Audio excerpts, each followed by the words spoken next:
de valores, de respeto y de igualdad.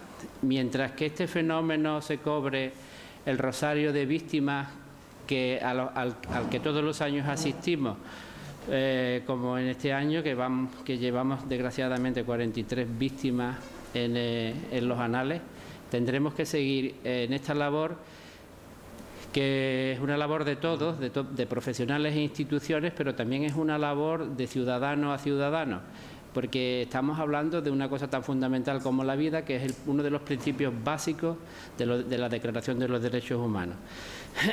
Nosotros, como yo que pertenezco a este ayuntamiento y como profesional, a mí lo que me toca, y a mis compañeros, aparte de la labor de asistencia y de promoción que hacemos con otros profesionales en los ámbitos escolares hacia el desarrollo de valores de igualdad, es fomentar un grano de arena en la toma de conciencia que vaya produciendo los cambios culturales y sociales que serán, en mi creencia al menos, lo que producirá un cambio en el futuro sobre que alguien se sienta con derecho a cercenar la vida de otro ser humano porque contraríe sus expectativas, sus emociones, sus sentimientos, lo que sea. Bien, entonces, permitidme que haya dicho esto porque tenemos la obligación como profesionales y como ciudadanos de clavar una lanza en este sentido de la defensa de la protección de la figura de la mujer. Si tienen un segundo más, este año, si ustedes observan los hechos luctuosos, los asesinatos que ha habido, también ha habido 3 asesinatos de niños que solamente habían cometido el crimen de ser hijos de esos padres, de esa mujer que fue asesinada, también fue asesinado el crío, por lo cual la barbarie ya no tiene explicación, no tiene un sentido de dignidad y de respeto mínimo. Hacemos las actividades que podemos con los recursos que tenemos. Hoy empezamos aquí con este acto que agradecemos mucho a nuestro ilustre ponente, que no me voy a detener en presentarlo, entre otras cosas, porque es muy conocido, y esto ya lo hará más detenidamente la concejala de Igualdad. Hoy hacemos el acto donde tomemos conciencia de los desarrollos jurídicos que ha habido en el ámbito de la protección de las víctimas de género. Mañana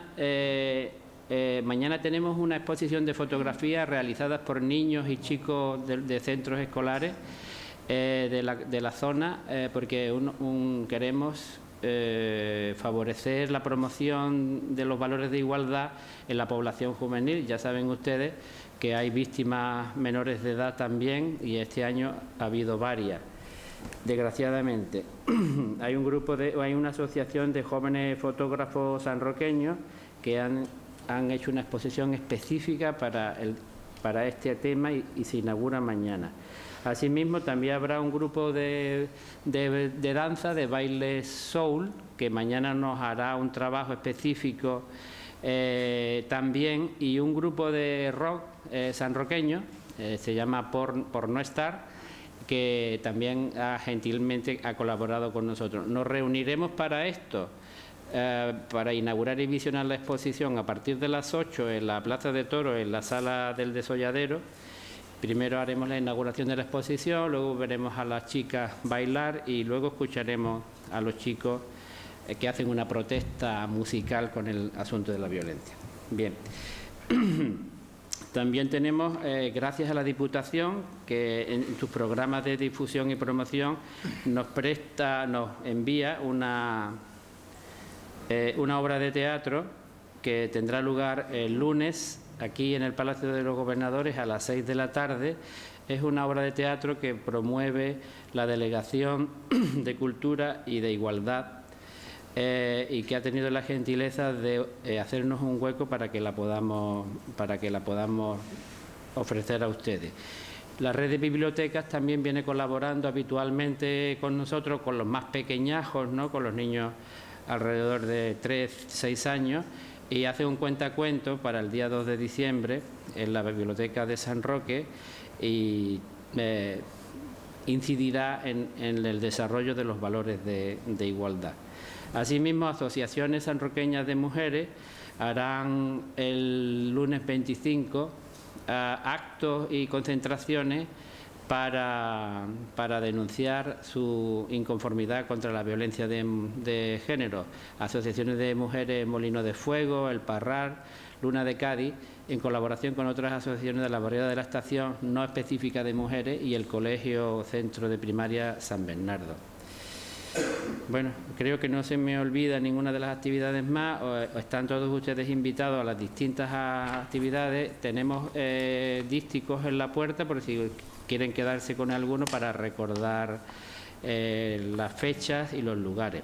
Y aprovecho para eso, para dirigirme a vosotros y deciros buenas noches a todas y a todos, autoridades, miembros de las asociaciones sanroqueñas y sanroqueñas, miembros de la policía local, amigos todos. En primer lugar, deseo daros las gracias por vuestra presencia en este acto institucional que abre la agenda de actividades para celebrar el no menos importante Día contra la Violencia hacia las Mujeres, que tendrá lugar el 25 del presente mes. Y gracias, como no, a nuestro ponente de lujo e ilustre amigo, señor don Borja Jiménez Muñoz, sanroqueño y fiscal delegado de Violencia sobre la Mujer en la Fiscalía Provincial de Córdoba. Para mí es un gran honor el poder presentárselo a ustedes. En su largo currículum, fruto de una importante trayectoria profesional, podemos destacar, porque él es doctor en Derecho por la Universidad de Córdoba en 2008 y licenciado desde julio de 1994. Fiscal de carrera por orden ministerial del 23 de marzo desde 1999. Destino en la Fiscalía de la Audiencia Provincial de Córdoba desde el 31 de julio de 2001. Profesor asociado de Derecho Constitucional en la Universidad de Córdoba. Profesor colaborador honorario del Departamento de Derecho Constitucional de la Facultad de Derecho de la Universidad de Córdoba para funciones docentes y de investigación. Profesor del Instituto Andaluz de Administraciones Públicas desde el año 2000. Profesor de la Escuela de Seguridad Pública de Andalucía. Profesor del Instituto Nacional de Administraciones Públicas desde el año 2007. Profesor en la Academia de la Policía Local de Córdoba. Ha realizado prácticas profesionales, asesorías jurídicas en CEPSA y en el Registro de la Propiedad de San Roque. Es fiscal especial en Medio Ambiente, Urbanismo y Protección de Patrimonio Histórico. Miembro de la Red de Fiscales Medioambientales de Andalucía, encargado del despacho de los asuntos relacionados con los delitos urbanísticos, medioambientales y contra el patrimonio de las diligencias de investigación del Ministerio Fiscal. Es también, desde junio del 2005, es fiscal delegado de Violencia sobre la Mujer en la Fiscalía Provincial de Córdoba por nombramiento del Fiscal General del Estado. Fiscal coordinador de la sección de víctimas y adjunto a la sección civil desde enero de 2010. Miembro del Grupo de Investigación de la Universidad de Córdoba, Democracia, Pluralismo y Ciudadanía. Y a ello tenemos que añadir un gran número de actividades formativas y otra de carácter internacional, y de entre ellas destaco programa de formación continuada en Medio Ambiente, Urbanismo y Patrimonio Histórico en las Consejerías de Cultura, Obras Públicas y Medio Ambiente de la Junta de Andalucía en calidad de miembro de la Red de Fiscales Medioambientales de Andalucía. Ha realizado encuentros sectoriales de formación con la Oficina del Defensor del Pueblo Andaluz. Ha cursado cursos de formación de fiscales delegados de violencia sobre la mujer, cursos de actualización en Derecho Penal, cursos de formación de fiscales delegados. Y entre las actividades internacionales ha intervenido en numerosos intercambios de expertos y ponencias en países como Polonia, Bélgica, Francia, Tailandia, asesorando al gobierno de este último en materia de violencia de género. Sí, además que este lunes ya parte para Brasil, ¿no es así? También pues para una actividad también de intercambio de expertos, y todo en el ámbito fiscal. Respecto a las intervenciones en cursos y ponencias en España, podemos destacar exponente del primer y segundo Congreso Internacional de Derecho Eclesiástico del Estado para Estudiantes y colaborador en la realización de las ponencias en el de Córdoba con publicación de las actas. Profesor del curso El Proceso Penal. Ha dado clases sobre Derecho Fundamental en la Facultad de Derecho de la Universidad de Córdoba a alumnos de la disciplina de Derecho Constitucional y de la licenciatura de Derecho y Administración. Y me van a permitir que diga, y un largo etcétera, de seminarios y conferencias a las que hay que añadir un buen número de artículos y publicaciones en prensas y revistas especializadas, y que vienen a demostrar la talla profesional de quien hoy vuelve a San Roque, su pueblo natal, a ofrecernos y deleitarnos en la conferencia titulada Medidas jurídicas en la lucha contra la violencia de género. Y es que ya en el pasado siglo, en 1993, la Asamblea General de las Naciones Unidas aprobó la Declaración sobre la Eliminación de la Violencia contra las Mujeres. En su artículo 1 la define como todo acto de violencia por razones de sexo que tenga o pueda tener como resultado un daño o sufrimiento físico, sexual o psicológico para la mujer, así como las amenazas de tales actos, la coacción o la privación arbitraria de la libertad, tanto si se produce en la vida pública o en la privada. Hoy sabemos que la realidad en la que vivimos no es la adecuada para la sociedad que todos y todas deseamos, una sociedad avanzada y democrática, porque partimos de un gran error histórico que es la perspectiva patriarcal de la sociedad. Y por eso sentimos dolor e indignación e impotencia en cada minuto de silencio que por una nueva víctima a la puerta de nuestro ayuntamiento, en cierto modo, nos hace que nos encontremos, ¿no?, a muchos de nosotros, que repetimos cada vez, ¿no? Es por ello y porque sabemos que muchas mujeres maltratadas perdonan sin condiciones a sus verdugos, que nos corresponde a la sociedad, herida también de muerte, no perdonar hasta no comprobar que el maltratador está rehabilitado de verdad. No nos queda la más mínima duda que todos los recursos son pocos cuando nos enfrentamos a una de las peores tragedias de nuestra sociedad. Sensibilización y prevención, educación y formación, recursos sociales, sanidad, legislación y prácticas jurídicas e investigación, todos unidos en una misma causa. Hombres y mujeres caminando de la mano por el camino de la igualdad. Y es así que desde la Delegación de Igualdad que tengo el placer de dirigir, aprovecho para hablaros en un día como hoy de los recursos que disponemos en el CIN, que es el Centro de Información a la Mujer, equipo compuesto por José María, Mari Carmen, Paloma, Pepe, que son sin duda magníficos profesionales. Ellos nos proporcionan asesoramiento jurídico, atención psicológica, orientación profesional, información en materia de recursos sociales y cualquier otra información de cara a la consecución de la igualdad para las mujeres que lo soliciten. Pero, ¿y los hijos? No nos olvidemos de los hijos. Ellos son las grandes víctimas silentes de este drama. Pero en San Roque disponemos de un programa para atender a los hijos de las mujeres víctimas de violencia de género y cuyo fondo además son municipales. Disponemos también de una comisión de malos tratos.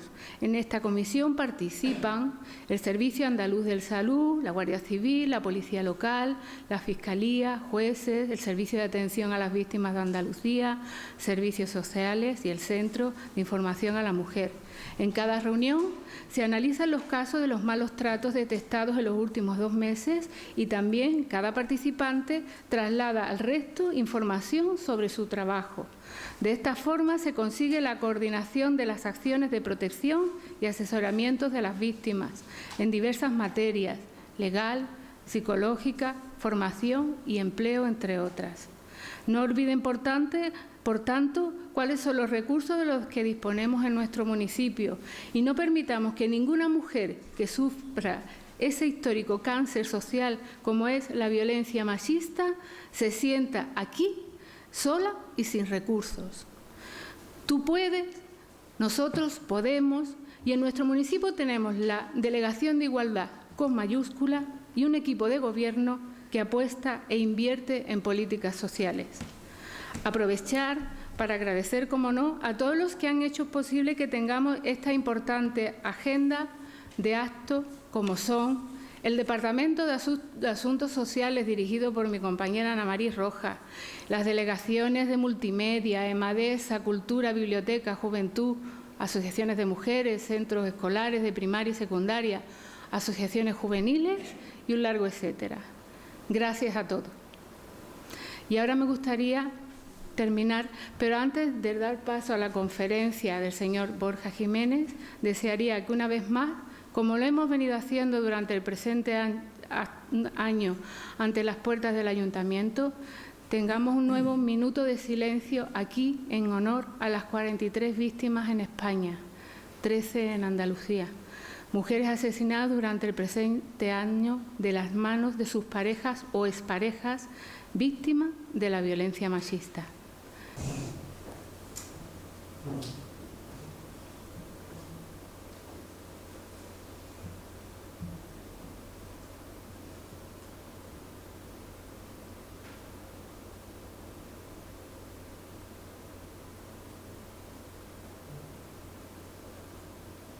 Ilustrísimos señores concejales y concejalas, señoras, señores, queridos amigos, tener la oportunidad de venir a San Roque y hablar delante del éxodo de Ortega Bru, que tantos recuerdos me trae, pues es una experiencia difícilmente superable. Tengo la oportunidad de hablar de este tema al que me dedico en muchísimos sitios y os puedo asegurar, y os voy a tutear, que hacerlo aquí, en mi casa, en mi pueblo, pues me emociona y me sobrecoge. Por tanto, lo primero es darte las gracias expresamente a ti, a todo el Ayuntamiento de San Roque, a vosotros por venir, las personas de las asociaciones, las fuerzas y cuerpos de seguridad del Estado y la policía local, a la que tanto aprecio, la familia, que espero que me apoye, y los amigos en general. Si os parece, voy a hablar de pie, que me parece mucho más cercano. Viendo el éxodo de Ortega Bru, me estaba acordando de una cosa. Todas estas personas que nosotros somos sus herederos y que vinieron de Gibraltar a San Roque con la cara crispada, como bien dice el texto,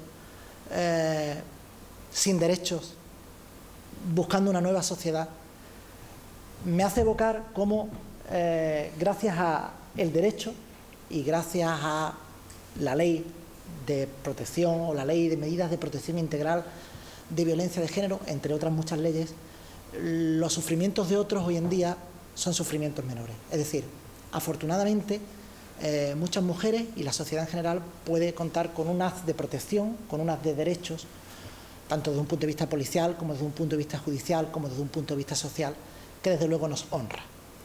A eso es a lo que yo me quiero referir.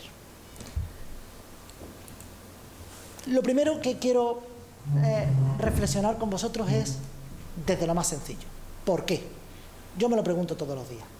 ¿Por qué es posible que en una sociedad desarrollada 43 mujeres, yo no las cuento, mueran todos los años en manos de aquellas personas con las que han decidido compartir su vida, sus parejas o sus exparejas, sus maridos o sus exmaridos?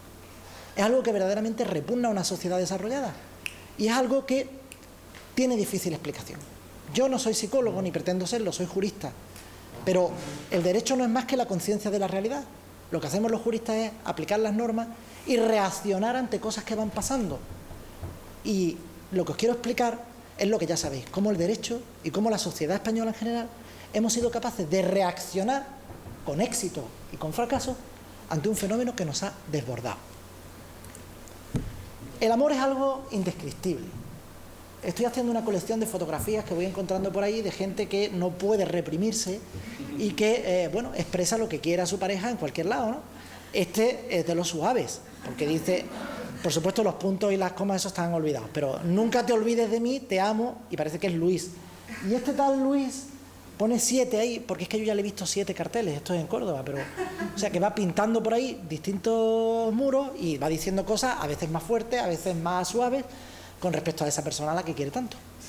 Bueno, podemos verlo desde un punto de vista simpático, quizá un poco exagerado, de lo que puede ser la relación de una persona hacia otra.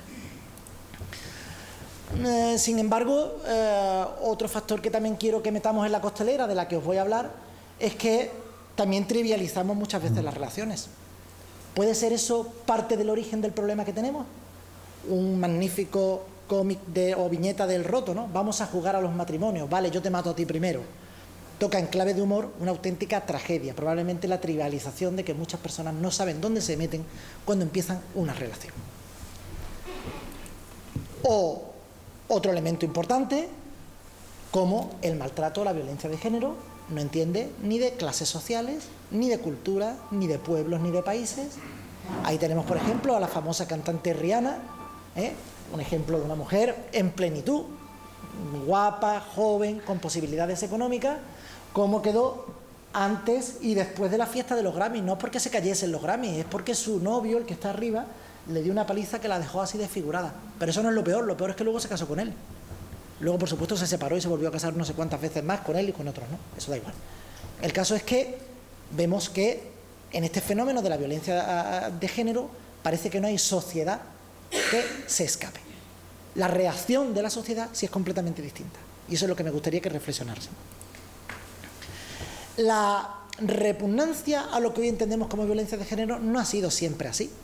Si vemos este ejemplo de un tratado de Le Ménager de París, yo no sé francés, pero bueno, dice que cuando un hombre fuera reprendido en público por una mujer, tiene derecho a golpearla con el puño, el pie y romperle la nariz, para que así desfigurada no se deje ver, avergonzada de su faz, y le está bien merecido por dirigirse al hombre con maldad y lenguaje osado.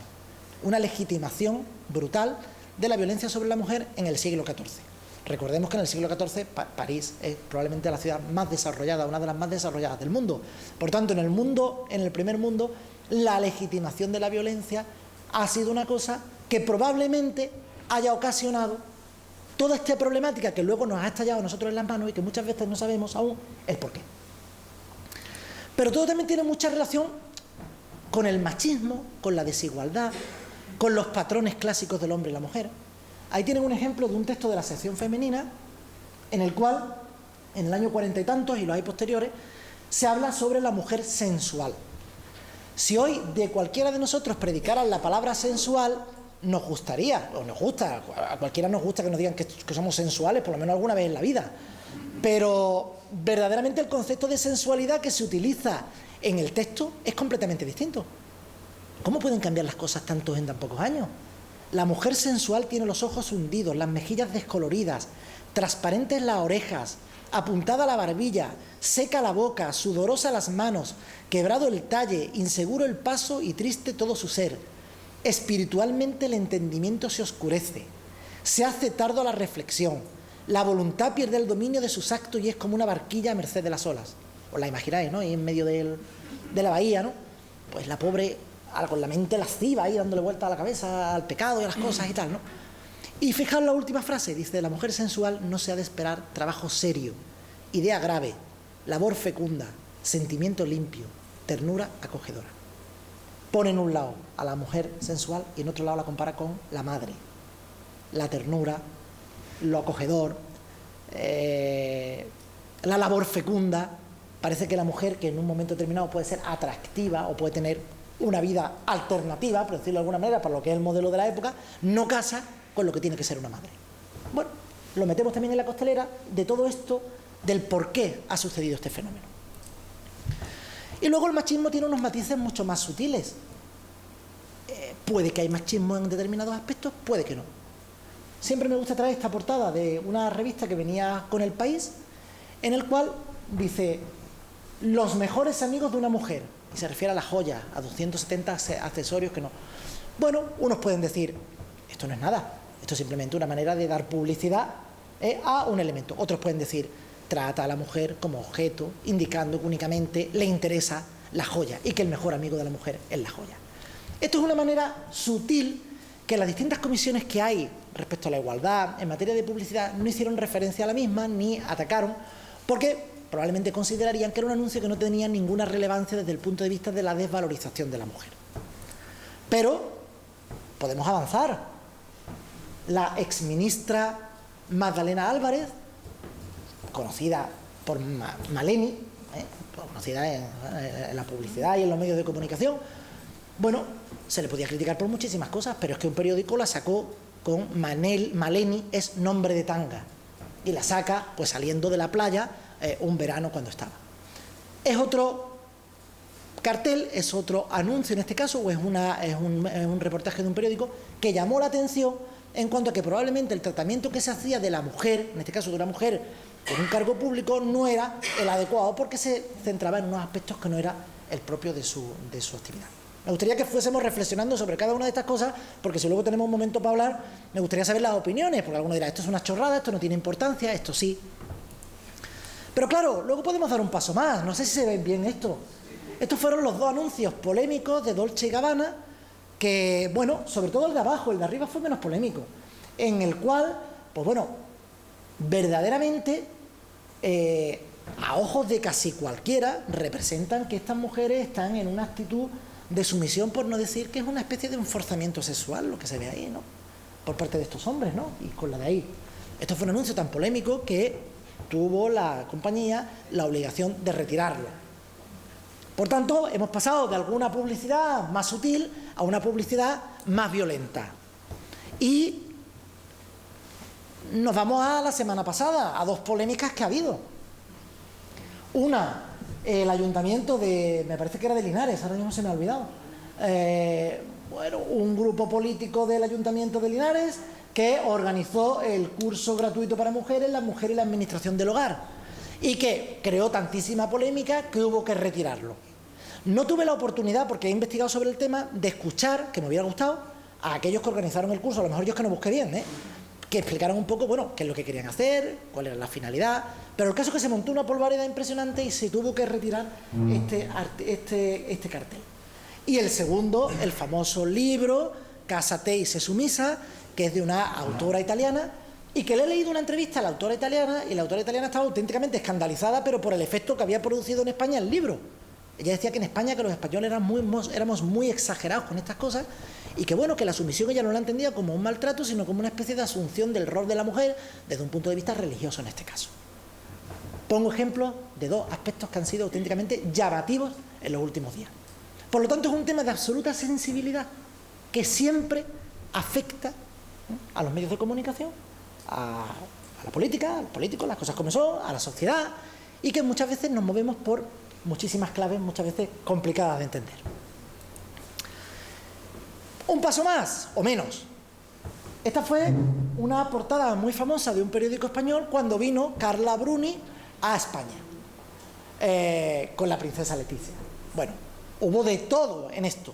Unos dijeron que magnífica la exhibición de la moda española, con el tacón, no sé si era del Manolo Blahnik o Blanqui o como se llame, y etcétera, etcétera, con respecto también a la primera dama francesa.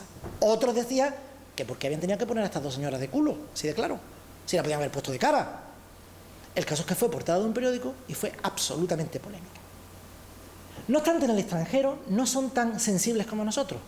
Este cartel es de la penúltima campaña electoral de Chile, de Eduardo Frei, que tiene una hija fiscal, mis primas lo saben porque se lo he contado.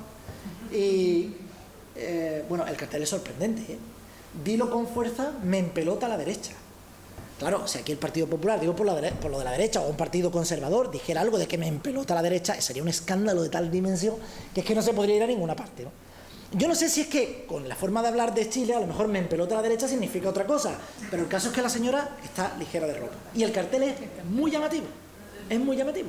Pero fíjense como en algunos sitios no se tiene la misma percepción que nosotros con respecto a la desigualdad, el machismo, el papel de la mujer.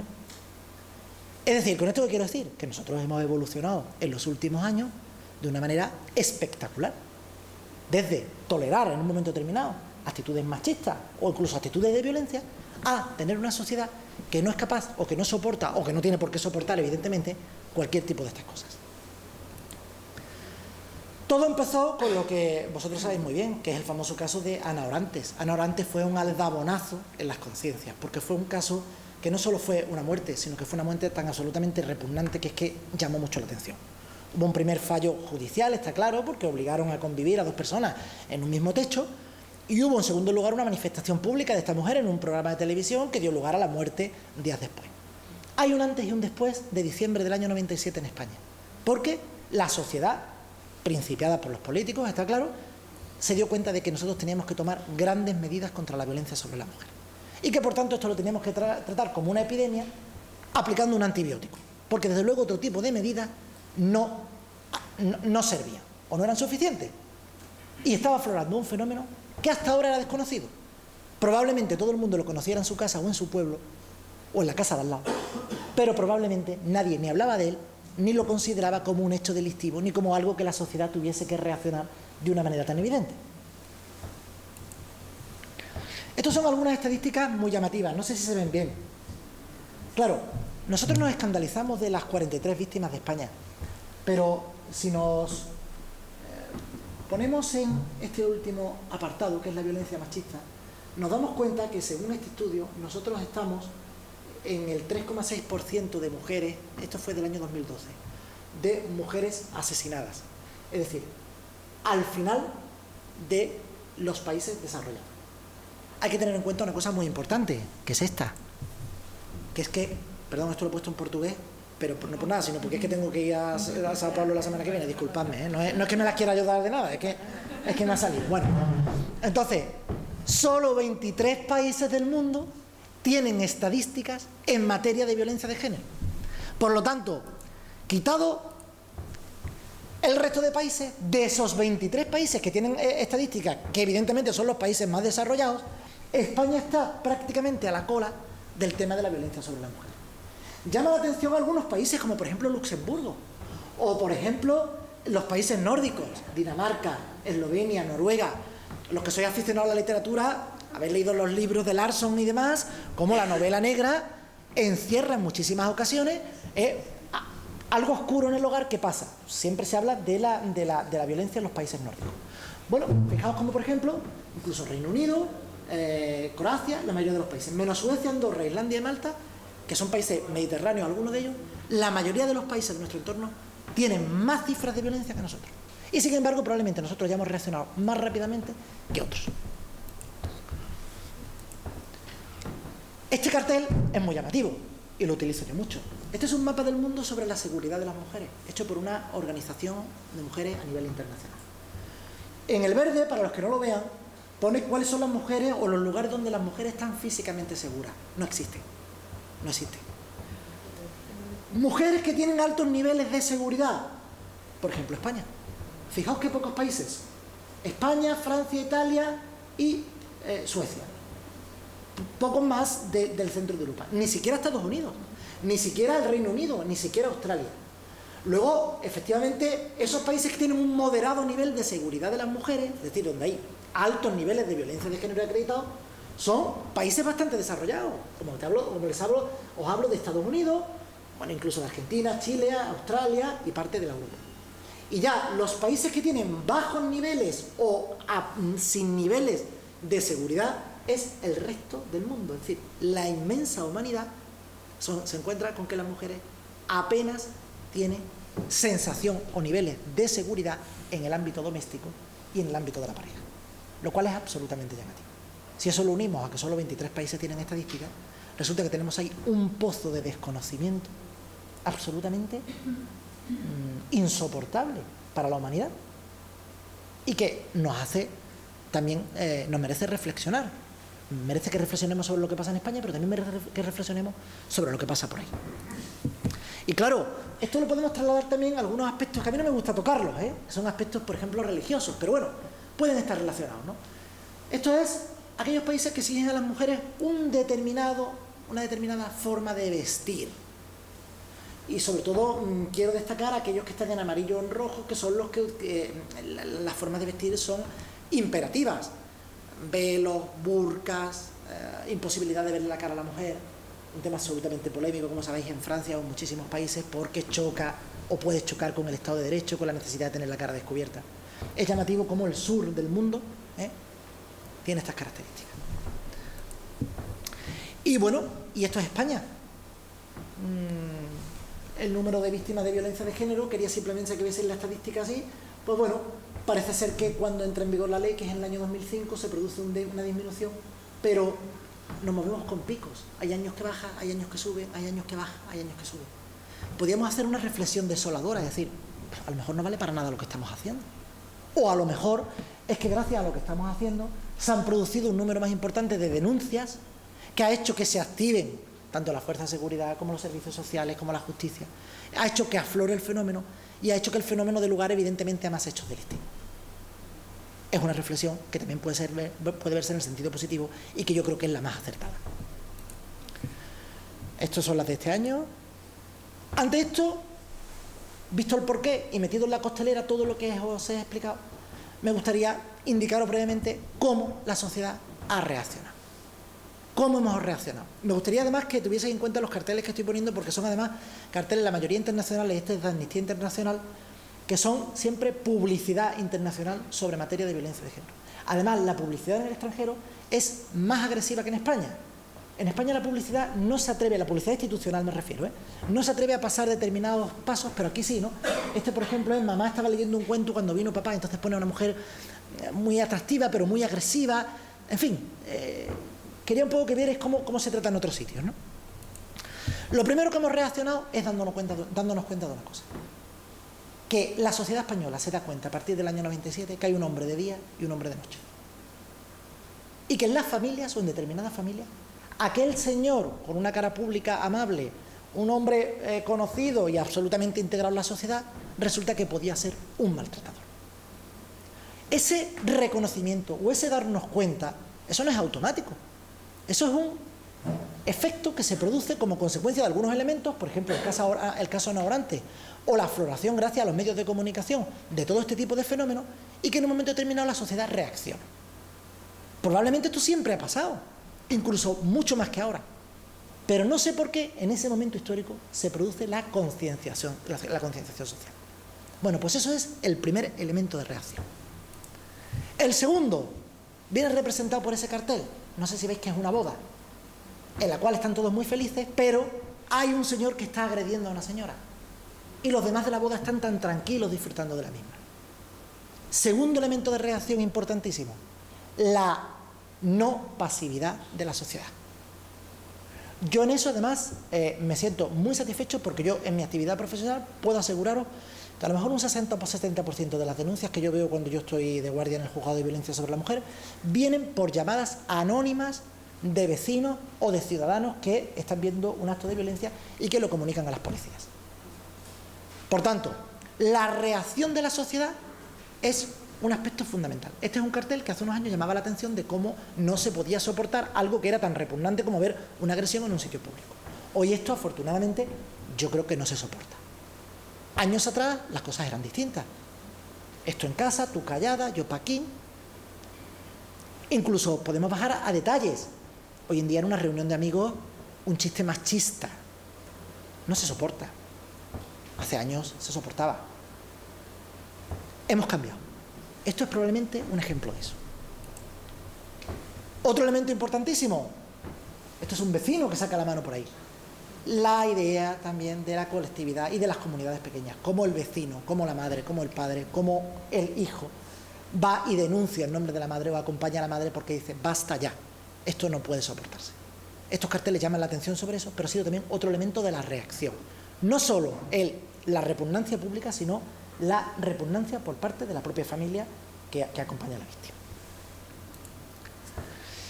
Y bueno, luego una serie de ejemplos llamativos, como en todo el mundo se ha intentado llamar la atención de la sociedad, a veces de una manera impactante. Fijaos esa niña negrita que dice, un día mi marido me matará. Y pone un número de teléfono. Esos carteles en España no se ven, pero sí se ven en Estados Unidos. Son absolutamente impactantes para que la gente reaccione de una vez por todas. O este cartel. Cada semana 2 mujeres escapan de la violencia de género. Y fijaos cómo escapan. Otro cartel absolutamente impactante, este es inglés, sobre cómo es necesario una reacción quirúrgica ante la violencia de género. O este cartel, ya vamos con la sutileza.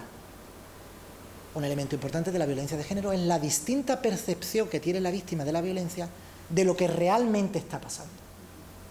Y este cartel invita a muchas de ellas a que se pongan frente al espejo y que digan, la cara que tú te estás viendo no es tu cara es la cara que se ve en el espejo. Y por tanto tú eres una víctima de violencia que está siendo maltratada y tú eres la única que no te estás dando cuenta de esto. Es, por tanto, absolutamente llamativo. Este cartel tampoco se ve en España. Y este, que ya es absolutamente sutil, pero probablemente sea el más profundo, la violencia no es siempre visible. Y vemos a una mujer absolutamente normal. Una llamada a la reflexión de muchas mujeres que en un momento determinado, sobre todo con respecto a lo que es la violencia habitual, soterrada, se hace para que reflexionen y digan: ¿lo que tú vives en tu casa es una situación de igualdad o tú estás siendo dominada, desvalorizada continuamente sobre esto? Si es así, puede ser un acto de violencia y no tienes por qué soportarlo. Por tanto, la reacción de la sociedad, llamativa. Algunos carteles más, de Croacia, de los ayuntamientos de Inglaterra, todos muy llamativos, con moratones, con caras, para llamar mucho la atención sobre la materia. Y este probablemente es el más llamativo de todos por el más reciente. El primer cartel de un país árabe, en concreto de Arabia Saudí, publicado en el Washington Post, bueno, y se hizo eco. Un cartel, una fotografía muy bonita, pero una fotografía tremenda, ¿no? Como una mujer con... Es que no sé si se ve muy bien, se ve bien desde ahí.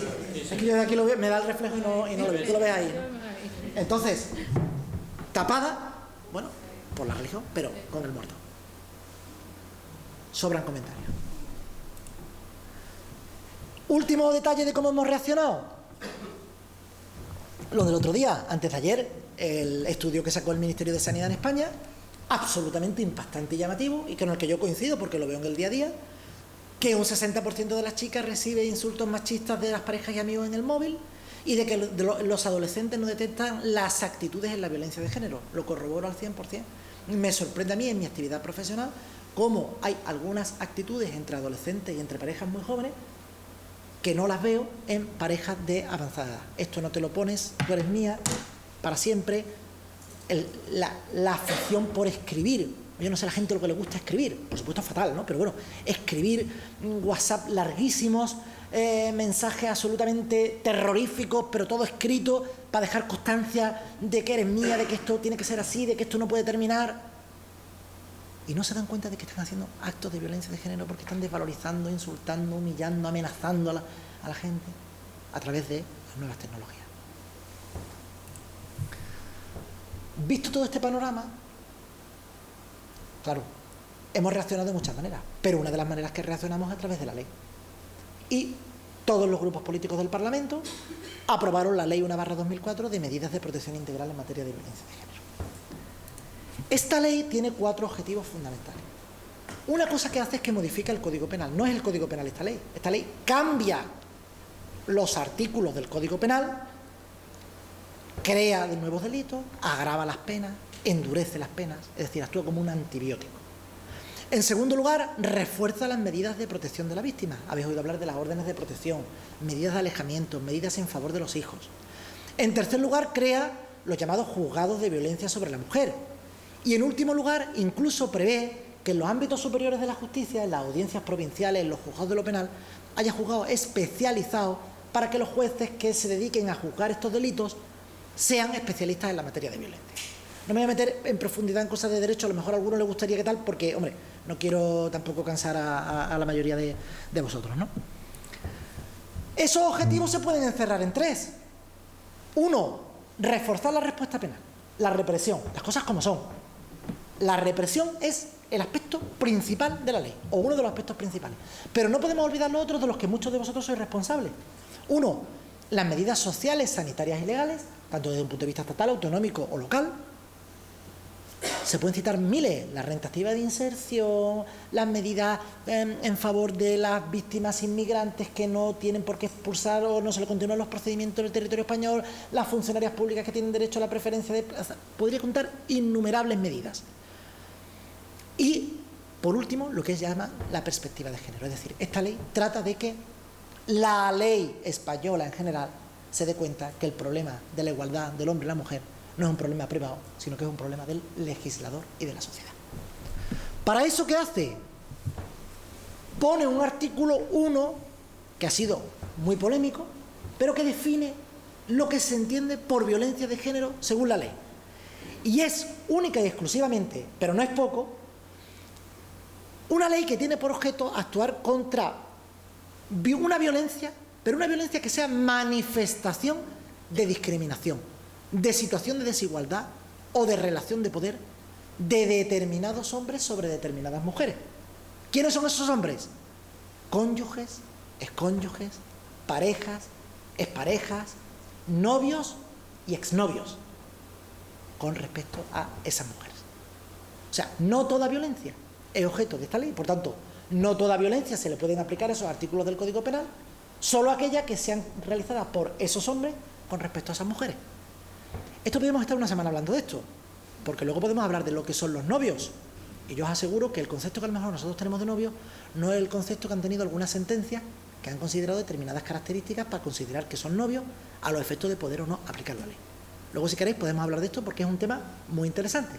Ahí se incluyen también amantes, se incluyen relaciones esporádicas, un haz de complicaciones o de complicadas relaciones personales que tienen una traducción jurídica. Primer problema, la crítica. Muchos profesionales dijeron que cómo era posible que existiese una ley dedicada a castigar más las acciones de los hombres que las acciones de las mujeres. La respuesta primera del legislador fue la siguiente: el argumento estadístico. En el año 2004, las primeras 90 y tantas mil denuncias que se pusieron fueron el 90 y tantos % por mujeres, y las primeras 34.635 órdenes de protección, el 94% fueron solicitadas por mujeres.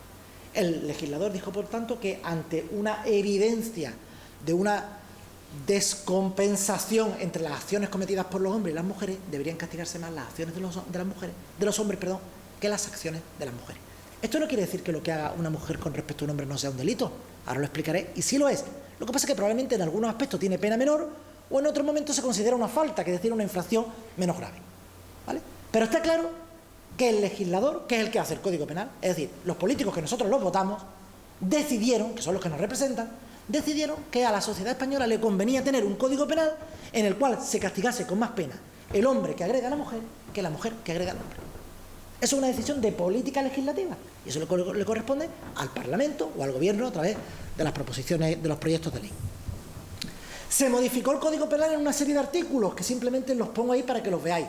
Son los artículos, por decirlo de alguna manera, más calientes, aquellos donde se refleja más claramente este tipo de acciones. Uno, el más conocido, es el artículo 153. Ahí se castiga cualquier golpe realizado por un hombre contra una mujer, se cause o no se cause un moratón o una lesión leve. Se cause o no, eso es constitutivo de delito. Sin embargo, si yo agredo a mi vecino, eso es constitutivo de una falta, es decir, una infracción leve que se ve en el juzgado de instrucción de San Roque. Mientras que si yo le agredo a mi mujer, eso es un delito y a mí me juzga un juez de lo penal y puedo tener hasta pena de cárcel.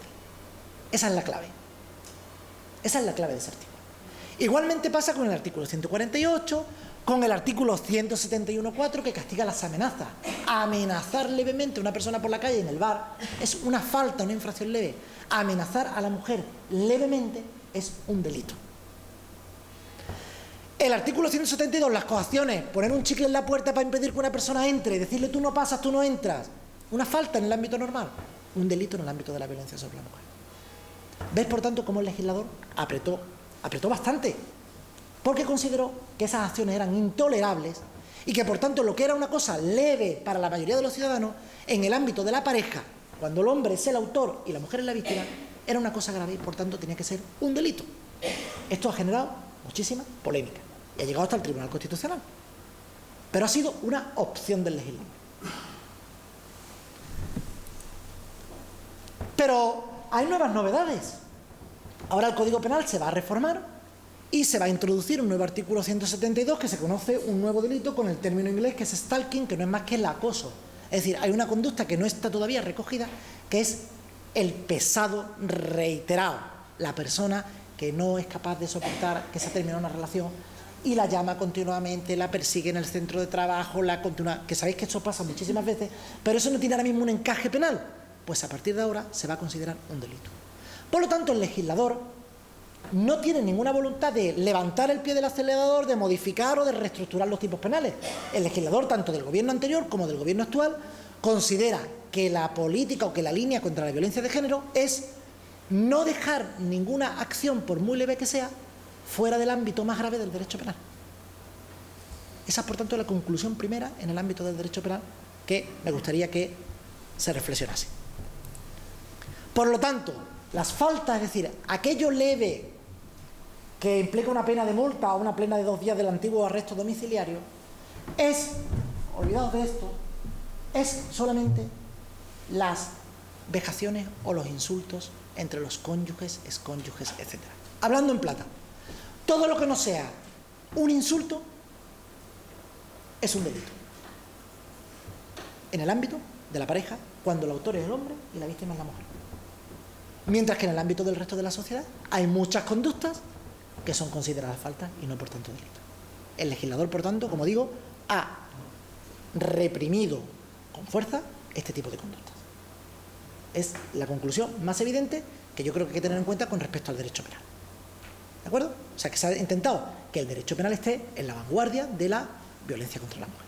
A partir de ahí ha habido que potenciar las policías, potenciar los juzgados, los fiscales, las fuerzas y cuerpos de seguridad, crear especialistas, porque daos cuenta también de otra cosa.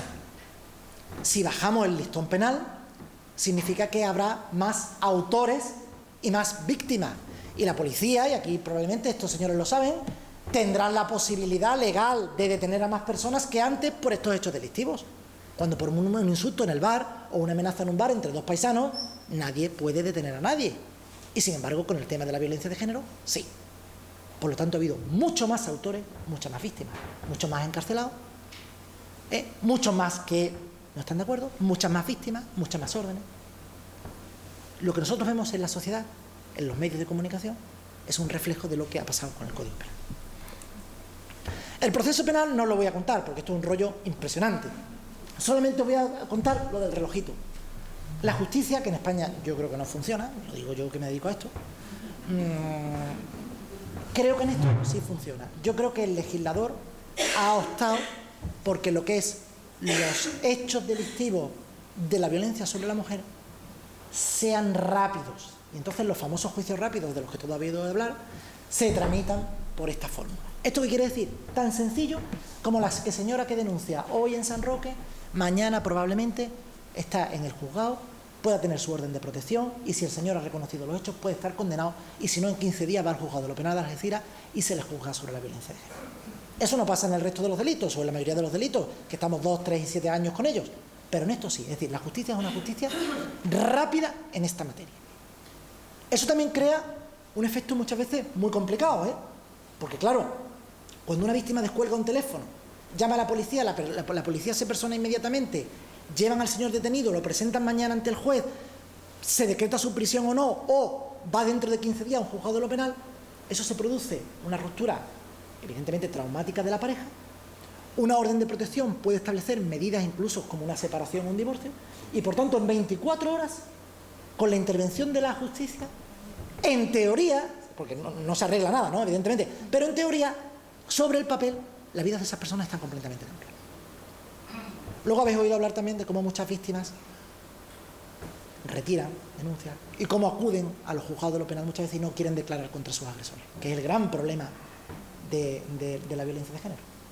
Es un problema que nos encontramos todos los días y es un problema que tendremos que resolver en el futuro, pero que puede estar relacionado también con la incapacidad que tienen muchas víctimas de asumir en 24 horas lo que ha pasado. Pero para eso necesitamos apoyo social, asesoramiento a las víctimas, y eso es una cuestión ya de un estado social tan avanzado que en la situación en la que estamos en España hoy no está todavía salvo. ¿Cómo se refuerza la protección de la víctima? La famosa orden de protección, otra serie de medidas. La orden de protección es un instrumento muy efectivo. Una señora lo solicita ante un juez en un plazo de 72 horas, el fiscal va a su abogado, y se pueden adoptar medidas penales, alejamiento, medidas civiles, separación, divorcio, pensión para los hijos y un régimen de visitas. Y en 24 horas, sobre el papel, está diseñado el futuro de esa familia que a lo mejor han estado toda la vida sin ponerse de acuerdo. Y la orden de protección funciona, le podemos preguntar también a los policías. Una llamada de una señora diciendo que está quebrantando una orden de protección implica una acción inmediata de la policía e implica una detención de un señor. Pero además el Estado ha invertido. Puedo hablaros de las famosas pulseritas que tienen un nombre técnico que ahora mismo no me acuerdo, y que se establecen como unos brazaletes para el agresor y para las víctimas, que sobre todo en grandes ciudades o en medianas, en los pueblos es más complicado ponerlo, se recibe una llamada inmediata, la policía tiene que acudir, o incluso teléfonos que tienen las víctimas para llamar. Es decir, todo eso implica un desarrollo. Unidades de las policías de protección de la víctima, etcétera, etcétera, etcétera. El reforzamiento ha sido espectacular. Hay otra cosa que es la violencia familiar, no me voy a detener, solamente quiero que con el diseño este que os he contado, no os quedéis con la idea de que la mujer que agrede al hombre es un acto impune, no es cierto. La mujer que agrede al hombre comete un delito, exactamente igual que el hombre que agrede a la mujer. Lo que pasa es que la pena es inferior. En cambio, la mujer que amenaza levemente al hombre o que lo coacciona levemente no comete un delito, comete una falta. Ahí hay, por tanto, una distinción muy importante. El hombre se le castiga como autor de un delito y a la mujer como una falta, salvo que esa amenaza sea muy grave. Es un diseño de política criminal difícil muchas veces de explicar, pero perfectamente establecido por nuestro legislador. Esto ha dado un problema gordo, que fue una sentencia del Tribunal Constitucional, porque hubo una juez que, cuando tuvo que aplicar por primera vez la ley de violencia de género y tuvo que castigar a un hombre con más pena que a la que le correspondía a la mujer cuando los dos se habían agredido, esta juez dijo: esto puede ser contrario a la Constitución, puede ser contrario al artículo 14, a la igualdad. Y entonces planteó lo que se llama una cuestión de inconstitucionalidad al Tribunal Constitucional, para que el Tribunal Constitucional dijera si la ley se había pasado y había traspasado el límite de la Constitución y estaba tratando desigualmente a los hombres con respecto a las mujeres. Bueno, pues el Tribunal Constitucional dijo que no. La juez que lo planteó utilizó una serie de argumentos.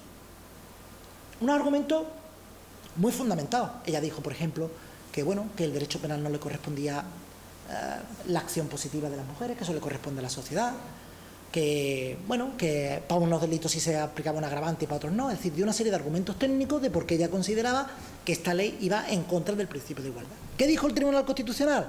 El Tribunal Constitucional dijo que no, que la violencia que ejerce el hombre sobre la mujer tiene un plus de gravedad y que ese plus de gravedad ha sido razonablemente resuelto por el Código Penal. Es decir, no se le ha puesto al hombre que agreda a la mujer una pena de prisión de 20 años y a la mujer una pena de multa de 4 euros. No. Se han puesto unas penas más altas en el hombre y algo más bajas en la mujer, pero no son unas penas tan distintas como para que parezca una repugnancia o una violación del artículo 14 de la Constitución. Y que, por tanto, dado que las acciones del hombre son más graves, más continuas y más permanentes que las acciones de las mujeres, es por lo que era necesario que el Código Penal estableciese esa distinción. No sé si me he liado demasiado, pero es una reflexión técnica muy interesante, muy polémica, muy discutida, pero que ha sido el resultado al que se ha llegado por nuestro Tribunal Constitucional. ¿Y qué ha dicho incluso el Tribunal de Justicia de la Unión Europea? Pues sobre otro tema también muy polémico, que es el tema de los alejamientos. Es quizá lo más complicado. Mirad, cuando las mujeres piden una orden de alejamiento, en muchísimas ocasiones, probablemente porque luego caigan otra vez en la esfera del maltratador, probablemente porque no estaban muy seguras, probablemente por 20.000 razones que yo no me atrevo a decir, vienen momentos después o días después a pedir una retirada de esa orden de protección, ¿vale? Nosotros en la Fiscalía nos oponemos, porque nosotros actuamos con criterios técnicos.